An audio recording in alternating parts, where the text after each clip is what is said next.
There's 3 different lanes to carry their games through, so even just in a passive sort of farm game, that's actually better for Fnatic because Huni's likely to be able to make plays on balls. So I think it does come down a bit to high to crack that open, get ourselves into the picks and bans, and Fnatic actually not allowing that GP through at all.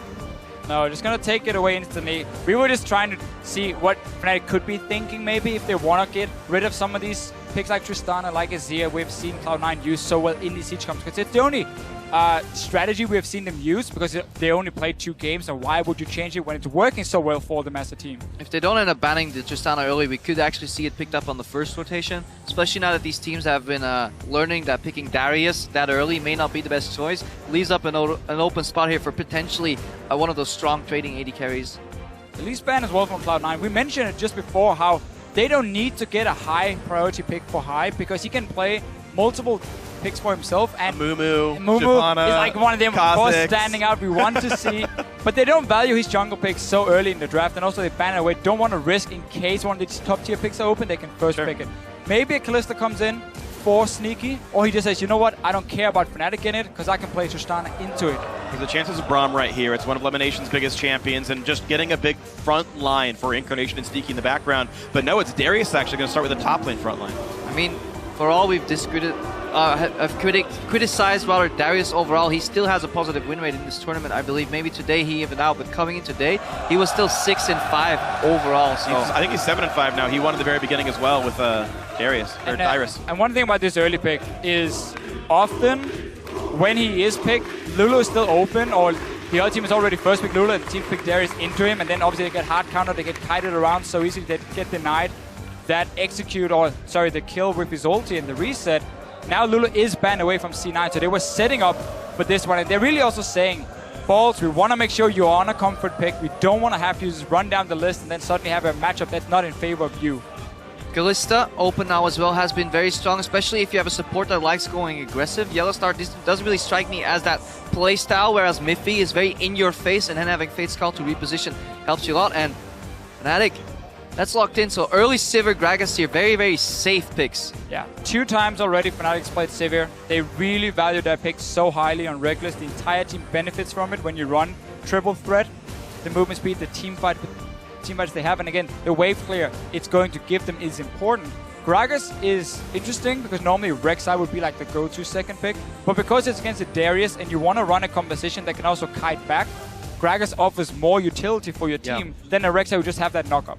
Well, that's the thing, though. C9 doesn't really play around balls anyway. He's off in the side lane getting a bunch of split push farm and knocking down turrets people leave alone. It's the other core members of Cloud9 that do a lot of things. So even just compositionally, I don't know if counterpicking Darius matters here from the C9 perspective.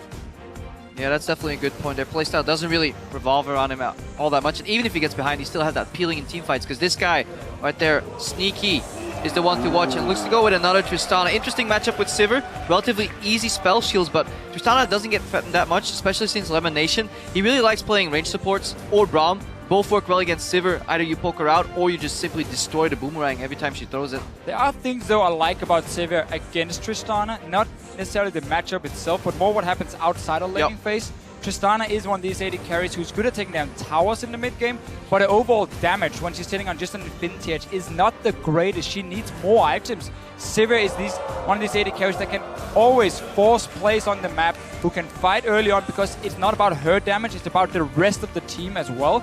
So Fnatic might look to really speed up the game in the mid game and say, C9, if you ever group to Siege, we will hard engage with Gragas flashing in, another reason for him being picked and not the Rek'Sai, and of course the Sivir ulti. And again, you can always just play support for a carry for top lane Huni. They know it's going to be Darius up there. They can take their time to figure out what they want Huni to play. And Fnatic are actually going to leave. It'll be surprising if they don't pick top lane here. Top lane for last. I would not want to play Yasuo. So it is a flex pick. It is a flex pick. But yeah, since Fig just mentioned, that matchup is absolutely brutal. The wind wall has absolutely no use, and that's why Yasuo actually wins a lot of those matchups. So technically, this is mid Yasuo being already locked in. But again, it's Fnatic saying, hey, C9, you've been running siege compositions. Here's some hard engage. Here's a guy who can instantly get onto your backline and chain that CC. It is some hard engage, but at the same time, it has zero wave clear. All it can do is block some projectiles once they're at the tower. So if Fnatic find themselves out-rotated at any point, that middle lane tower is going to drop, and it's going to drop quick. I want to see if Incarnation is going to play the Azir. Now the Vega was banned away, and he looked good on it yesterday.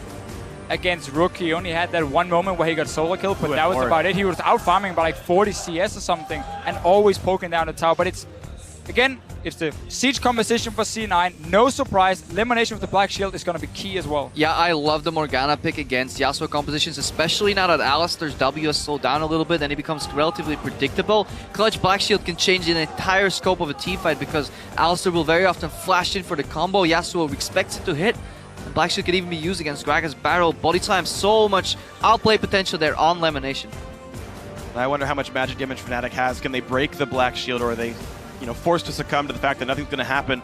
Now, from what I've seen of Elimination's games, though, his actual reflexes on Black Shields have been a bit slow. I think we're going to see multiple. We'll see some he'll hit. We'll see some that he's going to miss this game. Sure.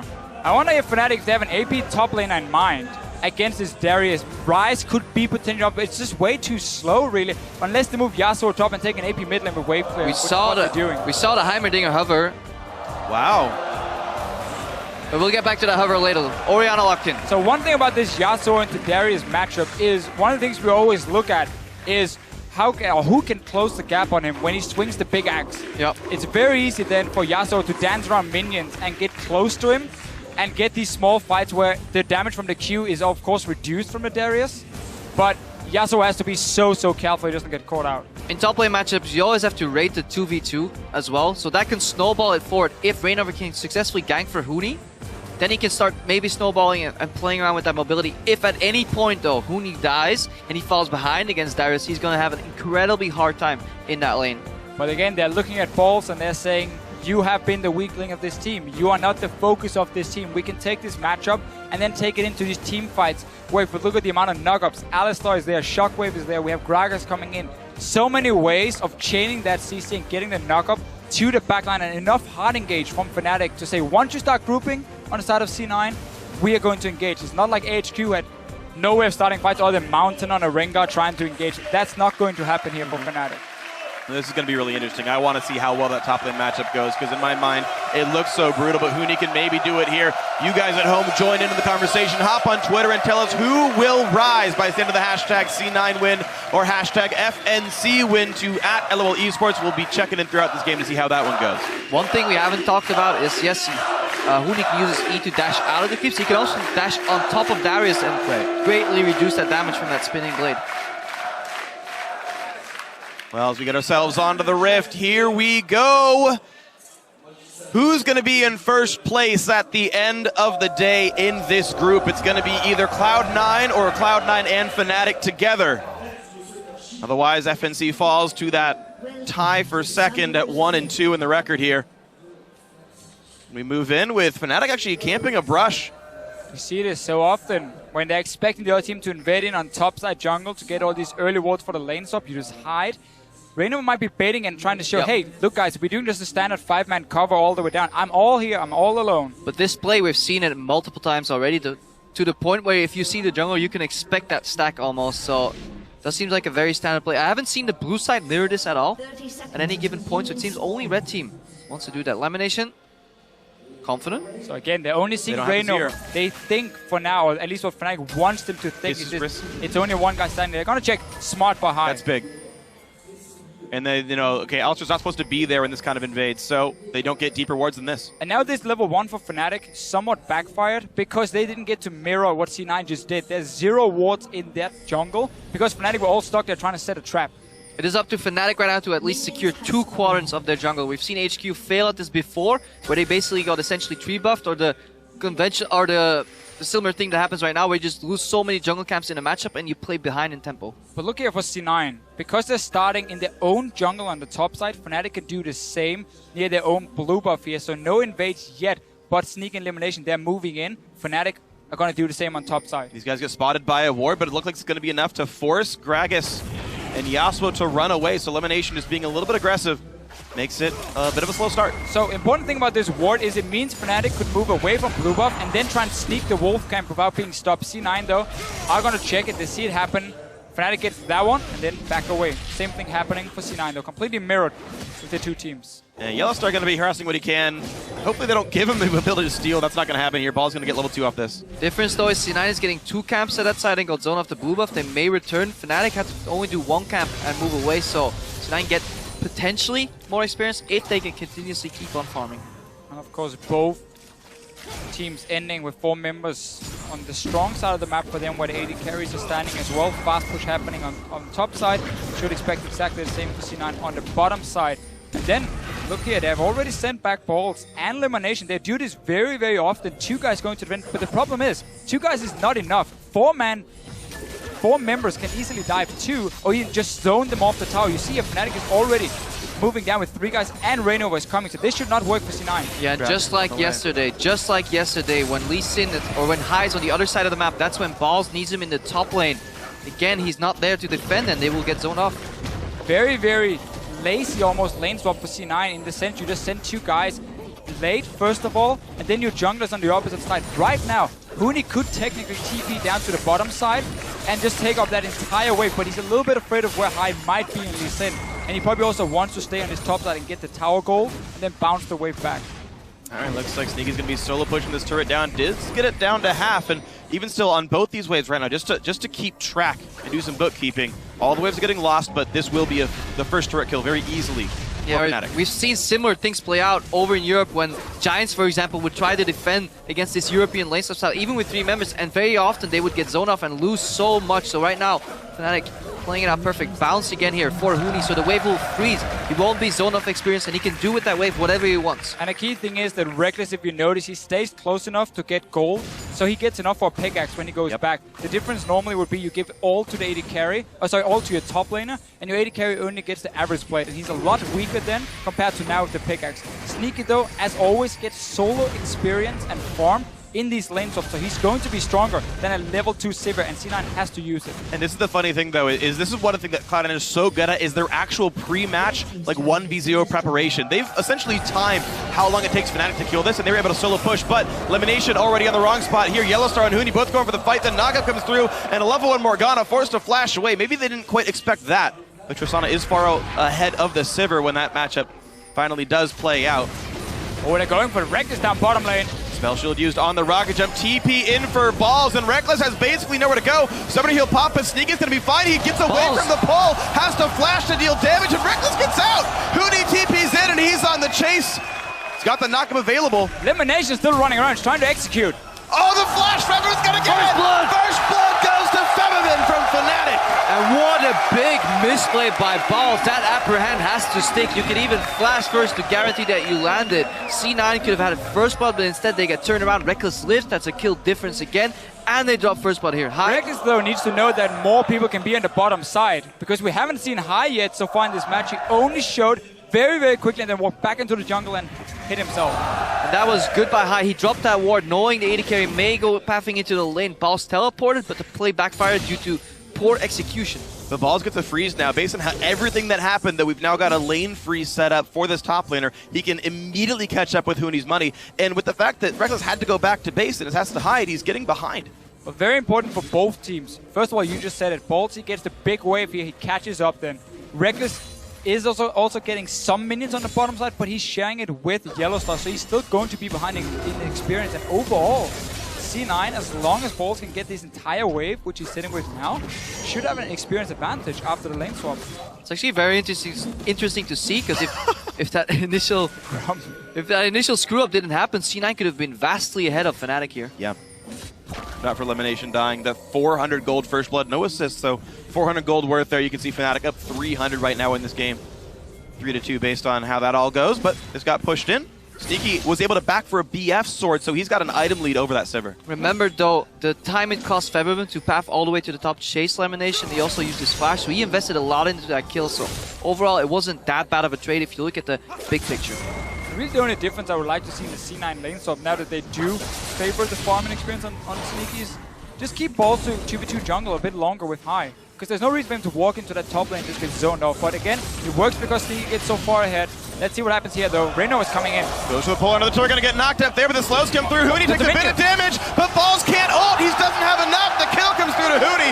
Assist for Reignover. Reignover coming in first, hits the minion, but it was still enough to get the kill. No flash for Balls, and Hai now looking to fight. Pretty aggressive. Huni's gonna have knock up in 2 more Qs. Fighting over the Gromp. Smite is up for Reignover. Easy pickup. Level 5 now. Reignover out leveling Hai in this one. big turnarounds happening here. We see so many small things with TP down behind someone if he overextends. Elimination got chased around, and now here the 1v2 against Balls with no flash was enough to give another kill for Fnatic. Cloud9 keep this up though. They may be about to do their signature move. They just pushed in bottom. Febiven has the base in the mid lane. This could be a little bit of damage on that mid lane tower. We've crossed 7 minutes, so that debuff that reduces all your attack damage has dropped down. Sneaky's got level 3 explosive charge. This could be some real damage. If they know he's in base, this could be a good push. We need to see Yellowstar also leave this bottom lane. He's sitting and holding hands with Reckless against nothing really, because it's just big waves being pushed against each other. So now he's rotating extremely late compared to Elimination, and he's not here to assist Febiven before now.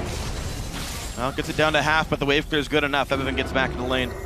All is well. This is something we've seen Cloud9 do every single game so far. Push up bot with Sneaky in a push and experience advantage, rotate mid, find an opening, whether there's no wave clear there, the wave clear is in base, and somehow they managed to do it again, even against a team that generally prepares so well for their opponents. And I almost think C9 is happy that teams ban Veigar and not the Azir for Incarnation, because when you play Azir with this Nash's Tooth build, the way you can instant shove waves in the early game so quickly means this rotation is even more effective with Tristana, and they keep using it now. Falls at 6, Huni's only 5. There's going to be so much damage available. The Q lands on the blade! That's the easy kill. Dunk not required. First kill of the game for Cloud9. Yeah, your wind wall means nothing here at all. Maybe a sonic wave, but so much damage on Balls, and somehow, even though we keep talking about how he gets put behind, that massive freeze that we pointed out earlier, that propelled Balls forward, and then a good gank from high. That was what Cloud9 was famous for back in Season 3 when Meteos and Balls played together.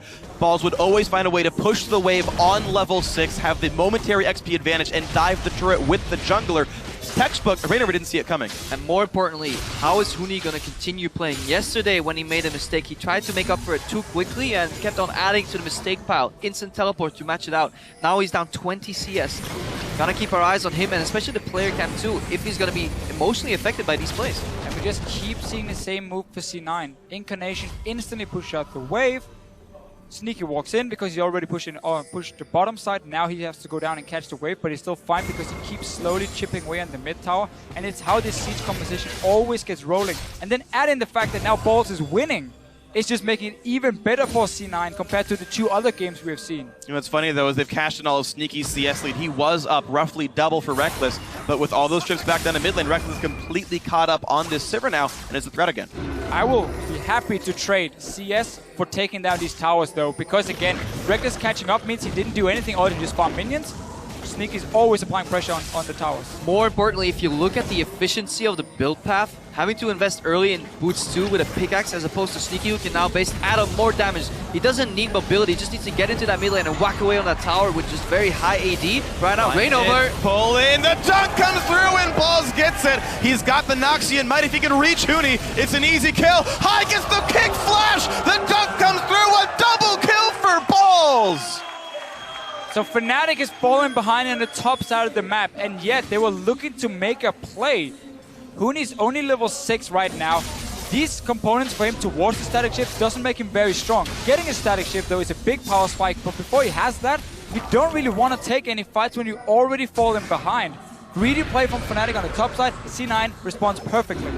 L-Star places the pink, C9 is aware of it, but good kick as well from high. Kick flash into the dunk. That was a beautiful combo overall, and that is just has to give you so much confidence in this game as well. C9, they're ahead in gold, but more importantly, they're ahead in map pressure. Let's watch it again. Rainover actually goes into contest the Gromp, but uses his gap closer doing so. And again, Elimination is here, ready to join the fight. Yellowstar is trying, but he's on the other side. And look here, so first kill comes in. What High does is also super smart because he knows he's very low, so in case Huni gets off his ulti, but then he just flashes, kicks him back, and he's not in any danger.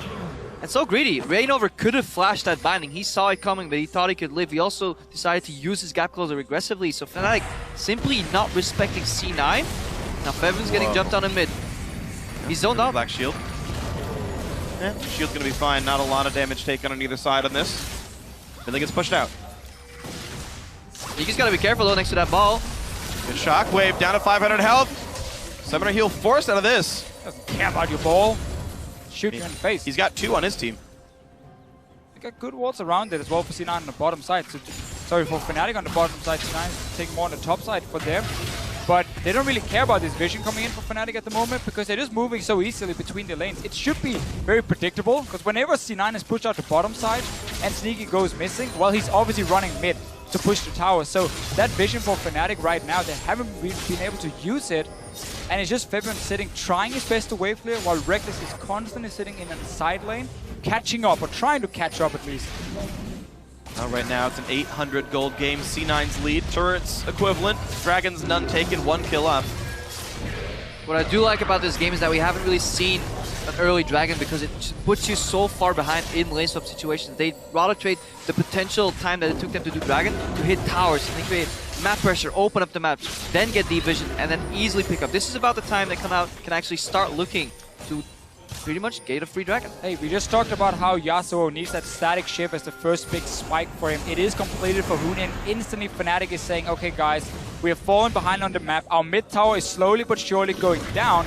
We might need to force a fight and get this Yasuo into the backline to get him back in the game. C9 can even just trade a Dragon for mid tower here, even though it's already low. It could be a favorable trade. They could leave balls in the top lane and get teleport advantage, but they opt to fight. Well, this is going to be a bit tricky. Well, Fnatic is on the wrong side right now, so if C9 just stays mid, they will get the tower for free, and there's nothing Fnatic can do. So they're getting the both of both worlds, honestly, here. They stop the Dragon, get the tower, and again, Fnatic is not getting the fight. Huni is just so far behind. This should be their Dragon now. With that mid turret up, they have perennial control over this lane. Yeah. They get ahead in terms of pressure, though. They do have teleport advantage, so Fnatic have been known for having fantastic teleports earlier in the season when they were just playing smarter, quicker, and better than the other teams. But right now, C9 seem to have their number. 1,700 gold lead, 2 turrets to 1, 1 Dragon to 0. Cloud9 got to have their cake and eat it too. Mid got pushed and they got that Dragon. As you mentioned, they did cash in the summoner teleport from Ball. So, yeah, if I could teleport for a turret and a Dragon, I'd hit that on cooldown. Every single time. They're already down towards the bottom side. That's always the beautiful thing about Tristana Azir. They're never really going to stop pushing your towers. They're just going to look for the next one. And they're going for it. The wave is Reckless at the moment. Peppermint is stuck in mid lane because C9 is always pushing minions faster. All 5 are here, and this reinforcements are slowly walking in. Huni is still pushing the top lane out, but bot lane tier 2 will already fall out of this one. Yesterday, C9 played Azir Tristana, and Balls was behind on his top lane champion, and he kind of didn't do much in the early game, but still worked later in the game. Now Pulse is actually ahead, so these should be some very destructive team fights for Cloud9 later on, especially once we start approaching Baron timing. Those baits will be punished very, very hard. There's a small benefit here for C9 after that bottom lane tier 2 turret goes down. Their outer is still up, which means C9 can actually push the wave even farther and often reduce the chance for Reckless to actually kill the outer turret as a trade for something else. C9's ability to push top lane with their AD carry is actually here. We're only 15 minutes in. They've already taken out 3 towers. Top lane tier 1 is still alive. And Fnatic has barely been able to do anything in a response because they're always just trying to catch up. Keep highlighting how fast C9 can push their waves and then rotate before Fnatic can even react. And unless we see that hard engage 5 versus 5, Fnatic won't be able to stop this push from happening. C9 are punishing Fnatic here for opting so much power into the team fight. Just picking that Sivir early, just picking it for the team, really hasn't done anything in this matchup. Sacrifice some farm to get Huni ahead. Huni then misplayed Garkar. How does Fnatic really answer this? They need to force a favorable team fight with a good shockwave somewhere, but I don't think C9 will let that happen. I think you have to sacrifice your top tower and just hard engage in these 3 guys down the bottom side with teleport. TP advantage. And just try and get that fight and the tower. He's TPing in now behind them, so they're going for it. Flash engage comes in, Black Shield onto Sneaky. High can disengage someone with the kick, flashes in, and binds on different people. High's the first kill though, goes to Reckless. Huni's on the chase, Sneaky has to flash away. A 1-0 so far, Fnatic. Top lane outer should be going down, but the flash engage, holy cow! Huni gets it by himself! And that was the play to make for Fnatic because you're just slowly losing, but you had that TP advantage you guys highlighted earlier. Yes, the tower will go down, but you get the bot tower as well, and 2 kills. Yellowstar, though, for some reason, just died. In the wrong spot, didn't pop his ulti. Again, this is similar to yesterday. C9 was making a losing play, but then somehow Incarnation shows up and gets 2 kills. Right now, he's zoning up 3 members, keeping 4 of them busy. Balls is walking away at the top tower. Well, Lemon walks in and gets himself killed on this one. 4 assists. Well, killing 4 is 3 assists. There we go. But every death from Lemon Nation so far has bought so much time that Cloud9 can use and invest mostly into tower pushes. They don't care about dying if it buys them time to get this tower. And Balls is going to pick it up. Cloud9 actually able to use Balls as a battering ram here. A good matchup. I'm still a little curious that Huni picked into it, but Cloud9 also setting up that laner has gone well. So again, it is the correct play to pull here. The Black Shield on Sneak, and Huni's not here just yet to jump on any target. So right now, C9 is just buying so much time for Balls and for Incarnation to move down from this mid lane in the end. Fnatic invest more than they wanted to get these kills. Actually, I think Huni going back into creeps, Sneaky thought he didn't have any flash. That's why he reapproached, because otherwise he would have assumed Huni would have already flashed on him. Huni actually did have flash and surprised Sneaky there. Good move by him. A little greedy on Sneaky's side, but overall, we can always see how much value that Black Shield is going to bring later into the fights. Once Sneaky picks up 2-3 items, gets more mobility, he's going to be very hard to catch. And you saw even his reflexes were good enough to buffer Rocket Jump against the body slam flash as well. He was even able to get away from most of it himself. Yeah, because that Black Shield was late. Yep. And luckily for him, it didn't get absorbed by the body slam, and then Yasuo Q couldn't block it. Yeah, I think Fnatic went a little bit too early, honestly, because Huni was running from that ward at the red buff, and he was trying to get in range, but just wasn't there when the engage happened. I didn't see if the minions were dying for Fnatic, and it was kind of like the last call to go in, but just a little bit too early. They get the kills, they get a tower, but of course, because C9 could take 2 up on the top side, they're still going to be okay. Definitely need to keep our eyes on Yellowstar too. He's usually the one to at least make a good play and engage, but so far hasn't really showed up on that Alistar. See if he can finally get a flank somewhere and set up Huni for that combo. Around this mid lane though, C9 for the last 5-6 minutes have had full control when it comes to the vision. A lot of defensive pink wards always being invested from them. They respect what Reignover and Yellowstar can do when it comes to roaming into the enemy jungle, take control and set up some of these dives here. And it's very smart when you have the TP disadvantage. And you just try and keep them out of your jungle. Don't give a good teleport location for Huni. He found one though, but still he had to run quite far around, and it was enough time for C9 to respond to that. And well, ward's going to be important then, and as we get ourselves into this dragon, 38 seconds away. Balls has TP, Huni does not. Problem is, there's not many turrets to kill, it's only mid lane tier 2. Yeah, this time there's no cross-map objectives really for that dragon, unless you count Baron Vision as one of them, so you may actually see a fight. Both these teams are known to take Baron instead of a dragon. Right at 20 minutes, the European and North American LCS, the most common to have early Barons in. I'm just looking at the confidence from Incarnation on this Azir. Always just standing there, poking away in Fnatic. He was stopping the recalls before. He's been pushing his lane 24/7. Not really been afraid of anything. And whenever he can perform like this, it opens up for Sneaky then to become that tower-killing monster and really give the goal lead to C9. Teamfight will break out here. Darius is running down as well from the top side. And Yellowstar is setting up for looking for a flank. Let's see if it comes in here. We've got the team skirting around. 800 health left on Dragon. Easily picked up for Reignover. High will not find his way in just yet. The All-Star's low, but he's on Alistar, so who cares about this one? Mid lane is under control for C9 if they want it. They're going to fight over blue buff for a second. Might find into choke point here. Look for the Orianna Shockwave coming in. Oh, Balls is low. Knock up on the one. They're going to go right for the Darius. Has to flash away. The knockback still coming through. Reckless gets a nice crit. And the bounce come through, but now mid lane, again, is here for Cloud9 first. The team is still coming around. Huni does not have ultimate. That is an important cooldown miss, but Shockwave is up, as is Yellowstar's.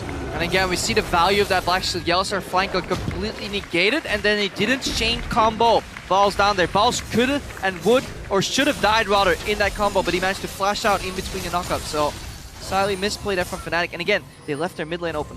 Yeah, like their positioning for C9 after Dragon went down. Said, you know what, we're just going to zone you to the right side then so you can quickly get back and defend your tower and at least get some damage on it, but not risking going into a straight up 5v5 team fight, which is exactly what Fnatic wants. So they keep just avoiding the thing Fnatic wants the most. Yeah, there's a tremendous amount of zone control really on that Fnatic lineup. You have Sivir who can relatively tend to herself in these team fights, walk forward, backwards with a lot of mobility. Then you add Orianna Ball to that equation, and if you add a Wind Wall well placed in a choke point, it becomes incredibly hard for C9 members to follow up on a lot of damage. So we saw that's what Balls tried to do there, force his way in, but he just immediately got knocked up, and the rest of C9 had to disengage. It's an interesting item choice here by Lemonation. I usually like a lot of his item builds. I think he's one of the more unique supports in the world. But I personally don't really like Frostbeam's theme, especially when you're matching up against the Sivir. I feel like matching the movement speed, getting Talisman of Ascension, and allowing your team to match that strength would be pretty valuable here. The gold you put into that item for no real defensive combat stats, you may as well have invested it into a Zeke's and just buffed up Sneaky. It is something we have seen a long time ago though against these Sivir compositions. So when she speeds up the team and runs at you, trying to slow them down. but definitely agree with you. It seems to be the thought process behind it. Huni, though, he's not really going to enjoy this Gets the one-on-one. knock-up pop seal. He's going to get a shield back down. That's going to be enough to kill him. Oh, the flash flash! Gets him out in time. It's still a flash down. Can you really call it an outplay? Huni's missing a lot. Please, you can kill it. Not if it has flash. Really close. I was so close to actually finishing the animation, and Huni's even wasting a flash at the end there. And again, we so often see it's the other top laner who wins that one-on-one against Balls, but he's having a great game, honestly, on this Darius. He's winning those fights against Huni. That wasn't even close. I mean, he was so far ahead of him. And Huni even going for Trinity Force, so he's going to delay Infinity Edge. If you want to be a little bit more, if you want to be a little bit stronger in the one-on-one, but he's so far behind, he's not going to get that in time. C9 now have 4 pink wards on the map, Fnatic none. And that actually tells a vision story entirely. Fnatic struggling to even get vision on Baron. Literally 2 wards. Three lone ward around the Baronet is keeping them safe. And once C9 figures out what ward Fnatic is reacting to, because you will always change your behavior once you get spotted by a ward, then they can sweep it, or it will simply expire in about 50 seconds. Then Fnatic is going to be in trouble. C9 can also just wait for Balls to take another fight against Huni, and then once he's down to barely any HP, or maybe even dead, you can then go for that play around the Baron, and Balls can always TP in for himself. When you have a small advantage, a few seconds always matters quite a lot in these fights. There's a small item lead right here. Sneaky backs, he has Static Shiv, and Reckless cannot, but right now they're playing around the Baron bait instead. They look to find Yellowstar. The knockback is there. He will get himself on the other side, but it's still 1,000 health left on Yellowstar. High force to run. Huni cancels the teleport, but the rest of Fnatic get out. However, that is a TP down. Balls in the exact same scenario. Huni has to run now from the bottom lane, and there's no ulti for Yellowstar, so he's basically out of this fight. Maybe sacrifices himself for a knock-up to get Huni going in. But he can land the knock-up, though, and the thing is there's no ulti left for Incarnation. It's going to be onto this one. Binding hits on one. Ferinova's close by. He's going to try to get this one. The kick comes through. Shockwave onto a few, and down goes the big members. But Incarnation took the Baron. Reckless on the chase, though, picking up a lot. Only one survivor. It's Lemonation. Is he going to buy more time? I mean, it's a 1v4. He's going to die. Ace for Fnatic. Even though there was the Baron, that is better for the European squad. And here they go. C9, you're running this siege composition. You're not looking for these fights where you're stuck in a Baron pit. We saw the engage come in, Shockwave, Rainova as well, and suddenly it sets up Huni. And C9 are just stuck there. They cannot kite with the composition suddenly because they're at the Baron, and that was not the play they were looking for. Yeah, the initial play was fantastic. Bait and try to punish the support. Luckily for Fnatic, that support was Alistar, didn't drop, and they got some vision into that pit. And more importantly, C9, they fought without Emperor's Divide. They fought without one of their most important ultimates, and then they bunched up, they clumped up, making it for a very easy Shockwave, very easy combo. Huni, he was definitely in time because C9, they hesitated. They walked back from Baron and went back, and that may have been their downfall. And this really shoots Huni back in the game. He's sitting on like 2,500 gold from himself. Let's see it again. You have this siege composition. You want to kite back, but you're stuck in the Baron pit. Sneaky especially. Shockwave pulls him back in. That was a fantastic. Everyone dropped. Febiven, we so rarely talk about him, but every single game he plays, he's just consistently so good. And he's always that backbone for Fnatic. Even him walking into the bind there was exactly what was necessary because C9 didn't have the time or just the audacity to turn and focus him because he would not drop there. Then his ball was perfectly placed for that Shockwave, even denying the rocket jump from Tristana there, and he really carried that fight. Huni came in the end. All he had to do was press hard to pick up a couple kills, but Fnatic pulling the trigger. And he gets the Trinity Force now for himself. What I did like about it for him is he never really had 1,550 gold to go back and use, so he had this cheaper components of the Trinity Force. It is ready. Another fight is going to break out, though. Black Shield's down now. They break the Black Shield. Yes, they do. And off on the side is High. He's taking so much damage. Ball's low as well. Team's disengaging back and forth, but Huni gets the knock, but he kills off one. He kills off two. Fnatic completely in control here of a 1,000 gold lead. They grow it to 2, and they grow for Dragon number 2. Huni Houdini makes Lemonation and Balls disappear instantly. So far behind in the early game, but this time Fnatic can get him back into the game, and now we can start carrying. And he's going to keep carrying. 5-2 and 5. Everything's going well now for Fnatic. That one bad Baron call opened the game back up, and Fnatic said thank you very much, kicked the door down, and now they're setting up shop. C9 even had that mid tower they could have gone for instead. Like, it wasn't like there was nothing else to do on the map than go Baron before. You're going to see another fight though. Elimination of Black Shield onto Bolt. but not really the right target. Yeah, you can't Black Shield. Yeah, even though you prevent the combo, Balls is going to drop. Ballside should have instantly flashed out. Look where Sneaky is. In a lot of winning fights for Cloud9, Sneaky is always positioning at the edge, continuously dealing damage. This time he is zoned. He didn't hit a single target in that fight, so overall, C9, they were not on the same page. With this build here from Huni, again, as we just highlighted before, some of the cheaper components, so he kept being okay, at least, even though he was behind. Now he got that massive boost from some of the kills we've seen the last few minutes, so he's really getting towards his late game, where of course this Yasuo is going to be absolutely insane. And the same we can say for Febiven.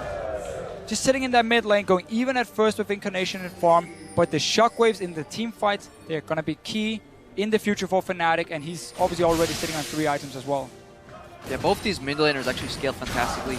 Two of the best scaling mid laners in the game, in my opinion. So going late game, it is still anybody's game because later on Azir can turn and fight around, but the same way Orianna can. And being two of the best mid lane players here at the World Championships so far, both Incarnation and Febiven had great games all across the board.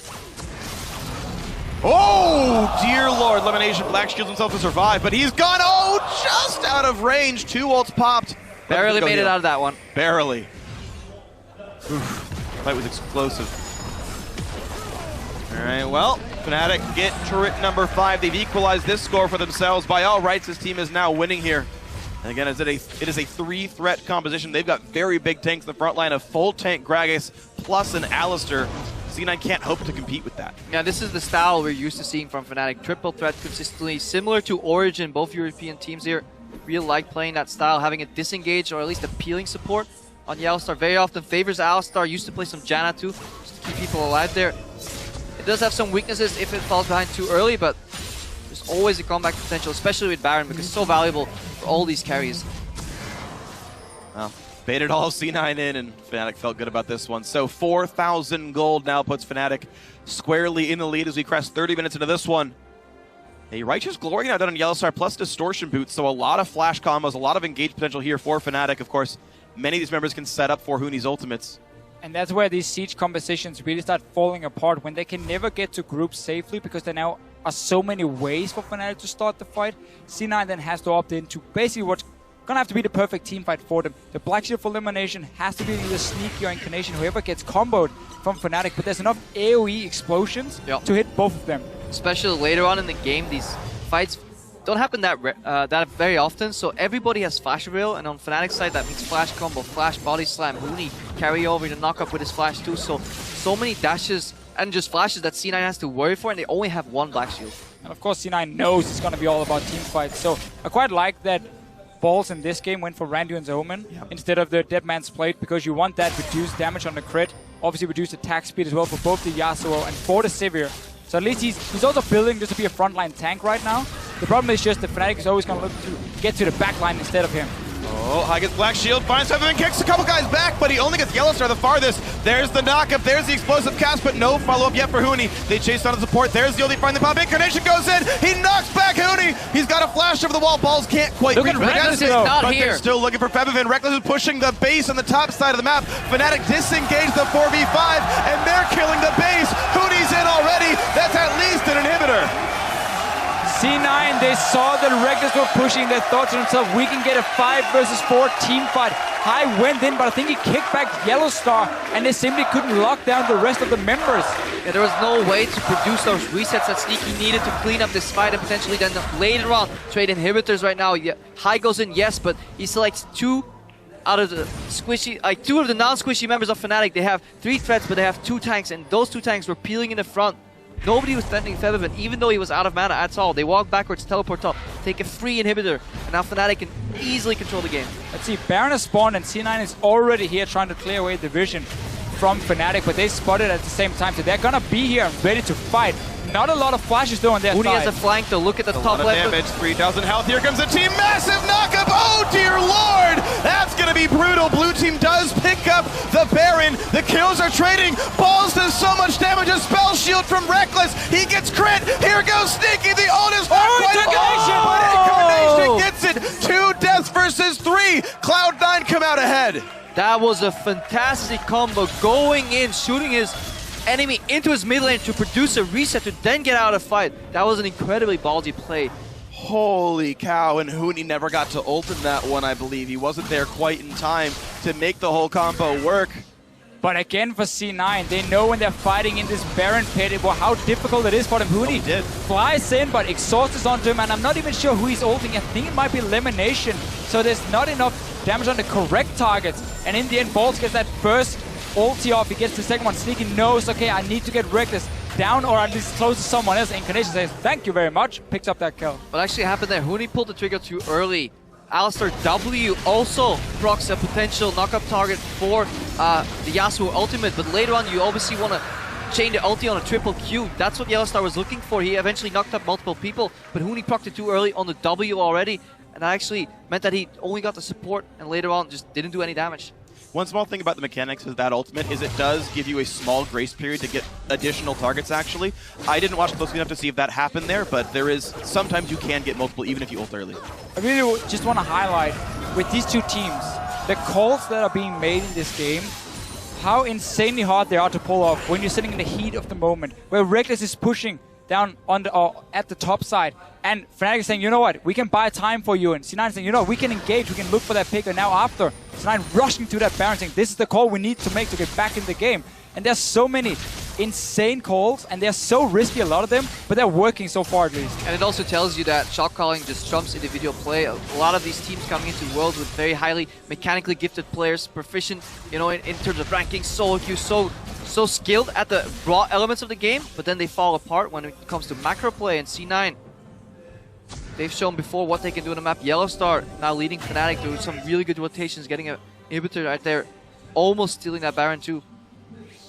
Infinity Edge now done for Huni, so now all that's left to do is build tanky to keep this man alive. Of course, on the other side, if you kind of start counting hard carries, Elimination finally has a Zeke's Harbinger done.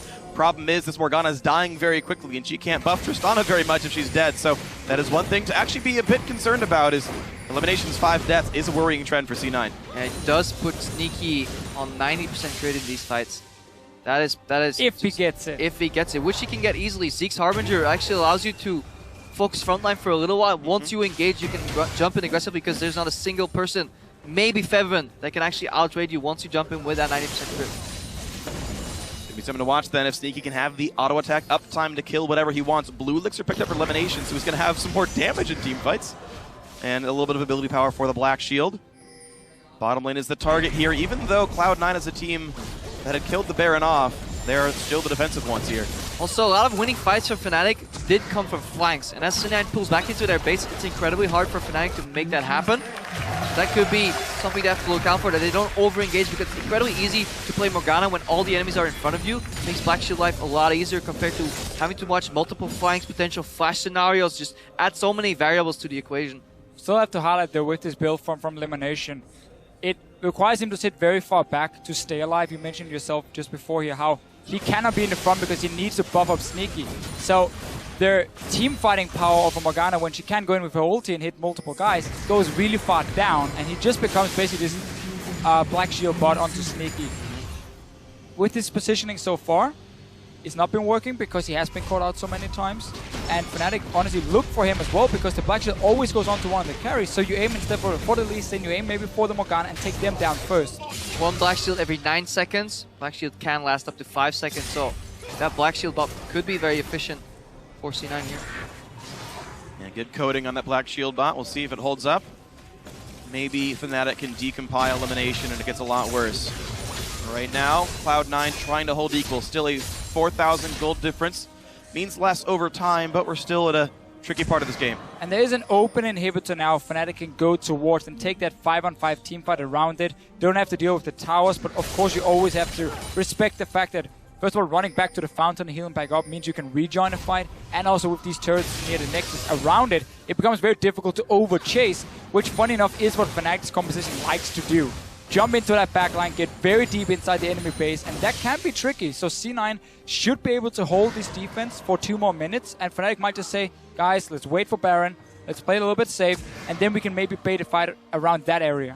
As impressive as the out rotation was for that inhibitor up top, they didn't really get too much value out of it. A couple outer towers fell that could have fallen otherwise too. The game is pretty even right now. Fnatic have a mild goal lead, but a good map move can negate that immediately.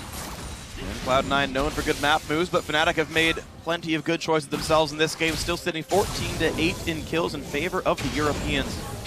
Hey, Huni's basing him, maybe looking for a teleport. If he picks up home guards, he could use one of those faraway wards to flank potentially. Decides not to base, sticks bot. Fnatic doesn't want that very predictable engage, so he needs to probably sneak behind. Again, though, for Fnatic, you can just wait for that Baron. Clear that area, because it's 2 dragons to 2, so there's no 5 dragons happening in this game here. That's too far out. No vision, he hasn't been spotted yet. No pings have gone on him. 2 pink wards on the side of Fnatic around this Baron. Or 2 in the inventory. They saw Huni. So they see him for now. Huni's doing wolves. Alright, now he's going to do Gromp. And they see balls in the bot lane as well. They might square off easily. Baron in 50, Dragon in 55. Makes the Dragon scary without ward control, which right now C9 does not have at all on that Baron River. Their site still nearly empty. Only Lemonation has a ward at all. C9 just trying to push Fnatic back so they can move into the Baron area themselves and clear away these pink wards just placed. So you have this fight where Fnatic is trying to avoid them moving in there, but because of Incarnation and his long-range poke, it's enough for C9 to get at least the first pink ward.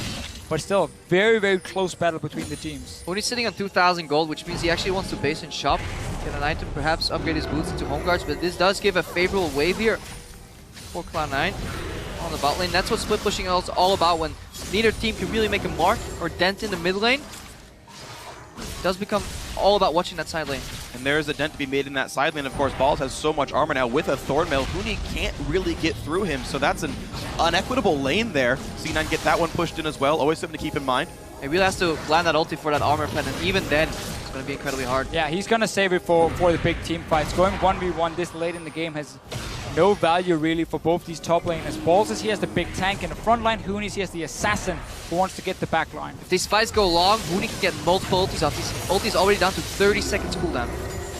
Needs to be careful though, dashing in forward, because Incarnation, again, he's always standing far up, always ready. He has a barrier as his only defense really.